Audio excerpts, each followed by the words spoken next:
السلام علیکم ورحمۃ اللہ وبرکاتہ۔ معزز ناظرین، ہم نے اس چینل پر ایک نیا سلسلہ شروع کیا ہے جس کا نام ہے اسلام سے پہلے اور اسلام کے بعد۔ آج کے اس پہلے ایپیسوڈ میں ہم بتائیں گے کہ اسلام سے پہلے دنیا کا کیا ماحول تھا۔ جب اسلام نہیں آیا تھا، آخری نبی محمد عربی صلی اللہ علیہ وسلم تشریف نہیں لائے تھے، اس سے پہلے دنیا میں بہت سی برائیاں تھیں، بلکہ کوئی ایسی برائی نہیں ہے جو دنیا میں نہیں پائی جاتی تھی۔ تمام برائیاں لوگوں کے اندر پائی جاتی تھی اور لوگ طرح طرح کی خرابیوں میں ملوث تھے۔ ایسا نہیں ہے کہ آخری نبی محمد عربی صلی اللہ علیہ وسلم کے تشریف لانے سے پہلے دنیا میں اچھائی نہیں تھی، اچھائی بھی تھی اور اچھے لوگ بھی تھے، لیکن نبی پاک صلی اللہ علیہ وسلم کے زمانے سے بہت پہلے، جب حضرت عیسیٰ علیہ السلام تشریف لائے تھے، ان سے پہلے انبیاء کرام علیہ السلام تشریف لائے تھے، تو جب انبیاء کرام علیہ السلام دنیا میں تشریف لائے، ان کے ساتھ اچھائیاں بھی آئی، خوبیاں بھی آئی، لوگ اچھائی کے راستے پر آئے۔ جو بندے اللہ کو بھول چکے تھے وہ اللہ کی طرف لوٹے، بلکہ اس دنیا کا آغاز ہی ایک اچھے انسان اور ایک پیغمبر سے ہوا۔ اس دنیا میں سب سے پہلے آنے والے انسان یعنی تمام انسانوں کے باپ حضرت آدم علیہ السلام خود ایک پیغمبر تھے جو اللہ کی طرف سے بھیجے گئے تھے۔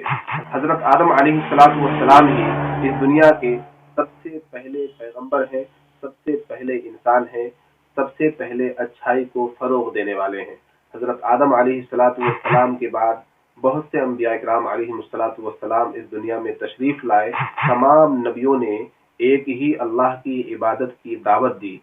ایک پیغام جس کو لے کر تمام انبیاء کرام علیہ السلام اس دنیا میں تشریف لائے، وہ ہے وحدانیت کا، یعنی بندوں کو ایک خدا کی طرف بلانے کا۔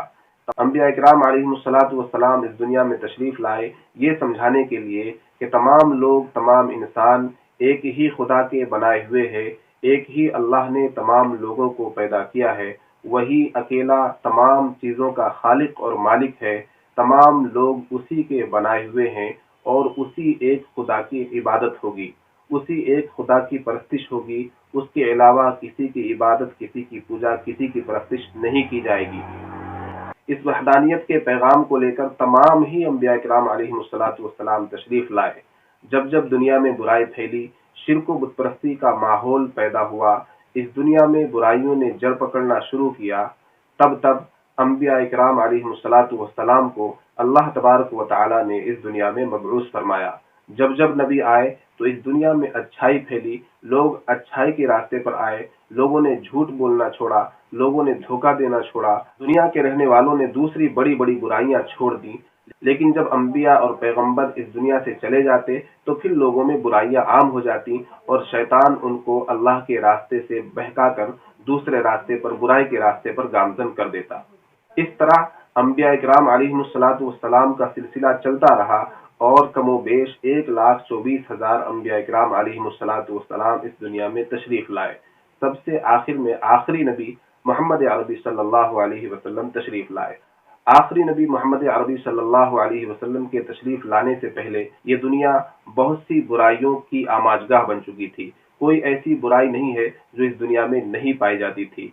لوگ طرح طرح کی برائیوں میں ملوث ہو چکے تھے، ان کے اندر چوری، ڈکیتی، لڑائی جھگڑے، قتل و قتال، زناکاری، شرک و بت پرستی، شراب نوشی، قمار بازی، طرح طرح کی تمام برائیاں جو دنیا میں پائی جا سکتی ہیں، وہ تمام خرابیاں لوگوں میں عام ہو چکی تھی۔ شاعر نے کہا ہے، بدی کا زور تھا ہر سو، جہالت کی گھٹائیں تھی، فساد و ظلم کی چاروں طرف پھیلی ہوائیں تھی، ذرا سی بات پر تلوار چل جاتی تھی آپس میں، تو پھر یہ جنگ آتی ہی نہ تھی دو چار کے بس میں،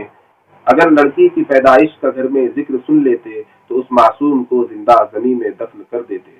یہ حالات تھے اور بہت خراب حالات تھے۔ یوں تو چھوٹی بڑی بے شمار برائیاں لوگوں میں پائی جاتی تھیں، لیکن آج کی اس ویڈیو میں 4 بڑی برائیوں کا ذکر کرنے والا ہوں، جن میں سے ایک ہے عورتوں پر ظلم۔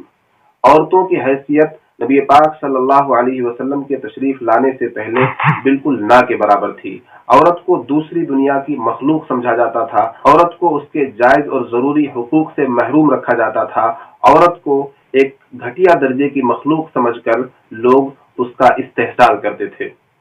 عرب ہو یا عجم ہو، دنیا کا کوئی بھی حصہ، کوئی بھی خطہ ہو، عورتوں پر ظلم ہر علاقے میں عام تھا۔ خود ہندوستان کے اندر ستی پرتھا عام تھی، جس میں کسی کا شوہر اگر انتقال ہو جائے تو اس عورت کو، اس ابھاگن کو، اس بیوہ کو اس کے شوہر کے چتا کے ساتھ جل جانا پڑتا تھا،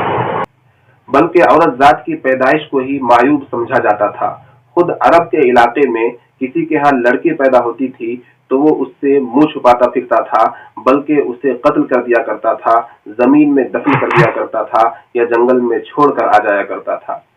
دوسری برائی جو لوگوں کے درمیان عام تھی وہ قتل و قتال، ذرا ذرا سی بات پر لڑائی جھگڑے اور ایک دوسرے کا خون بہانا۔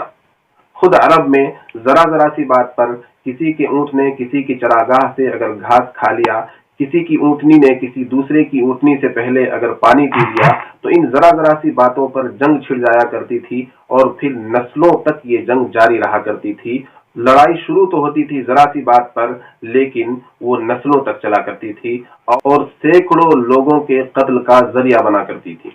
تیسری سب سے بڑی برائی جو لوگوں میں عام تھی وہ شرک و بت پرستی کی برائی تھی، یعنی اپنے ہی ہاتھوں سے وہ بتوں کو بنایا کرتے تھے، اپنے ہی ہاتھوں سے پتھروں کو تراش کر ان کی مورتیاں بناتے تھے اور انہیں پوجا کرتے تھے، ان کی عبادت کیا کرتے تھے۔ چوتھی برائی جو لوگوں کے درمیان عام تھی وہ تھی انسانوں کو غلام بنانے کی۔ ایک دوسرے کا خون بہانا تو عام تھا ہی، لیکن اس کے ساتھ ساتھ انسانوں کو قید کر کے انہیں غلام بنا کر ان کے ساتھ زیادتی کرنا بھی ایک بڑی خرابی تھی۔ انسان جو کہ پیدائشی طور پر آزاد ہے، جس کی فطرت آزادی کو پسند کرتی ہے، جس کی عادت آزاد رہنے کی ہے، جس کی ذہنیت آزادی کی طلبگار ہے، اس انسان کو غلام بنا کر اس کے ساتھ اتیاچار کیا جاتا تھا، اس کے ساتھ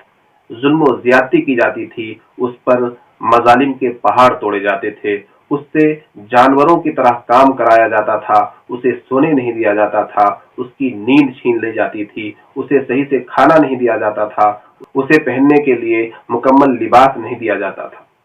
ایسا نہیں ہے کہ سارے ہی لوگ برے تھے، کچھ اچھے بھی تھے، لیکن وہ آٹے میں نمک کے برابر۔ بہت کم لوگ تھے جو اچھائی کے راستے پر چل رہے تھے،